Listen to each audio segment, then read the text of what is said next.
यहाँ मैंने आलू उबाल के रखे हैं पहले से। ये कोई 8 आलू हैं और मैं इनको अपने बोल में डाल रही हूँ इस तरह।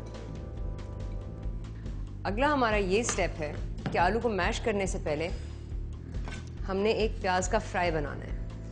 ये आप समझ लें कि हम आलू को भगार दे रहे हैं या तड़का दे रहे हैं। आप प्याज को बारीक बारीक स्लाइस कर लें और ये मैंने एक छोटा प्याज दिया है और फ्राइंग पैन में आप 4 टेबलस्पून जैतून का तेल डाल दें।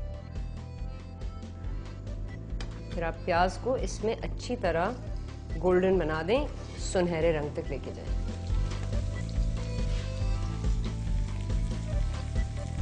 अब जैसे आप प्याज को फ्राई करेंगे, आप इसमें एक बड़ी चुटकी नमक की डाल दें, एक कुटी हुई मिर्च की, थोड़ी सी रोजमेरी। इसको आप थोड़ा सा और फ्राई करें।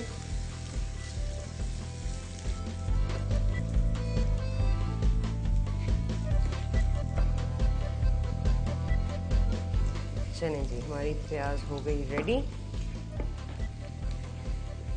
आग ऑफ कर दें और आराम आराम से प्याज का तेल आप निचोड़कर अपने आलू में डाल दें।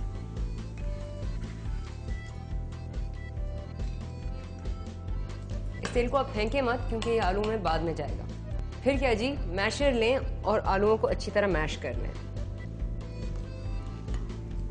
ये कोशिश करें कि बड़े बड़े पीस आलू के बिल्कुल ना रहें और एक स्मूथ मैश आप बना लें।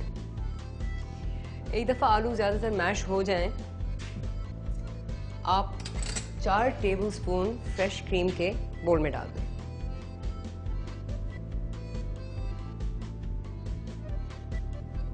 फिर एक और दफ़ा अच्छी तरह मैश थ्रू कर लें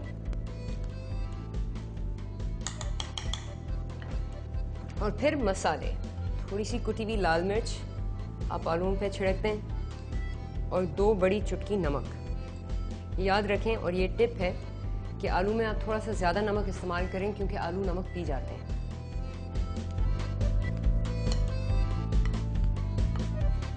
फिर से एक दफ़ा मैश करके जो बकाया तेल रह गया था फ्राइंग पैन में, वो आप आलू में डाल दें। इससे एक तो बहुत फ्लेवर आएगा, दूसरा आप मक्खन के बजाय जैतून का तेल इस्तेमाल कर रहे हैं जिसमें जायका है।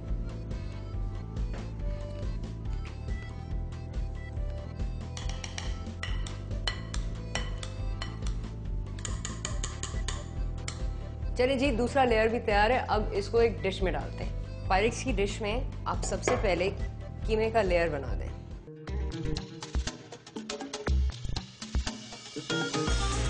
और फिर आलू को लेकर इसके ऊपर इस तरह सेट करना शुरू कर लें।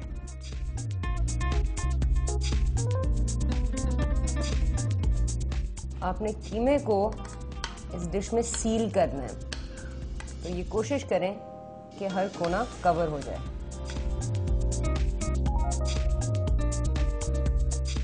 और 15 मिनट के लिए तेज ओवन में पकाएं।